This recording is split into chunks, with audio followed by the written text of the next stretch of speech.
So good day everyone. My name is Jun Marco Breros from BSITS 2A at ang video na to ay tungkol lamang sa ating OS or sa aming OS finals na TUP Taguig Domain at ang video na to ay mag-focus sa domain controller na meron dapat tupt.com. So, simulan na natin. Dito sa natin, bago pala tayo makarating dito sa page na to, kailangan muna nating i-open syempre yung Oracle VM natin na VirtualBox. Tapos, i-open lang natin yung Windows Server 2008. At pag na-open nyo na yun, punta kayo dito, click nyo tong button na to. At itong button na to ay nangangahulugan na Server Manager. So, mapupunta or punta muna kayo sa Server Manager. So, itong button na to yan. Tapos, punta kayo ng Roles. Sa Roles, kiklik nyo tong Add Roles. Pagka-click nyo yan, click nyo yung Next button. Tapos, i-click nyo tong or i-check nyo tong Active Directory Domain Service or Services. Ka-check nyo dyan ito, Add Required Features. And then Next.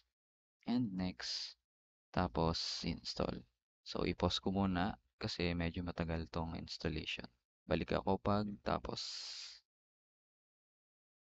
So, resume na natin dahil tapos na yung installation nung in-install natin sa pag-add ng roles. So, dito hindi natin i-click tong close. I-click muna natin tong link na to. So, ang nakalagay dito is close this wizard and launch the Active Directory Domain Services Installation Wizard. So, click lang natin yan. At may lalabas dito na bagong wizard. Next nyo lang yan. Tapos next ulit. Tapos dito, click nyo tong radio button na to which is create a new domain in a new forest. So next nyo lang. So dito na natin ilalagay yung mytupt.com.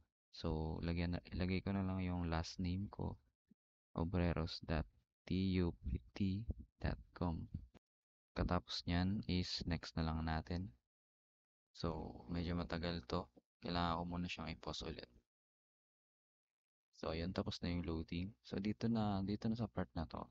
Pag nakita na natin itong forest functional level, i-drop down lang natin to, tapos piliin natin yung Windows Server 2008 kasi yun yung ginagamit natin. So, yan, Windows Server 2008. So, piliin nyo lang yan, tapos click nyo yung next and then next again. So, loading ulit siya. Pause ulit natin. So, ayun, tapos na siya mag-install. So, pag nandito na tayo sa window na to, click lang ulit natin yung next and then click natin yung yes.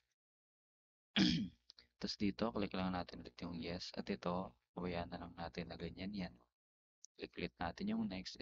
At dito naman, lalagay tayo ng password. So, lalagay muna ako.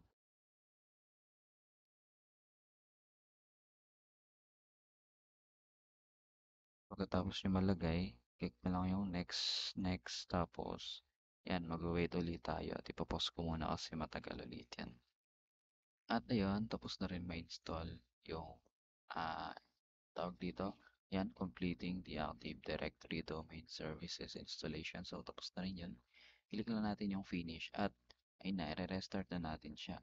So, doon na natatapos yung pinakaunang activity dito sa OS Finals which is yung domain controller. So, gagawin na lang natin dito is mag-restart and pagkatapos nun, yun na, tapos na. Proceed na tayo sa pag-add ng domain users. So, gagawin ko na lang yun sa separate video. So, restart ko na lang to. At yun, doon na natatapos tong video na to, tong unang video na to. Salamat sa panonood and God bless. Bye-bye.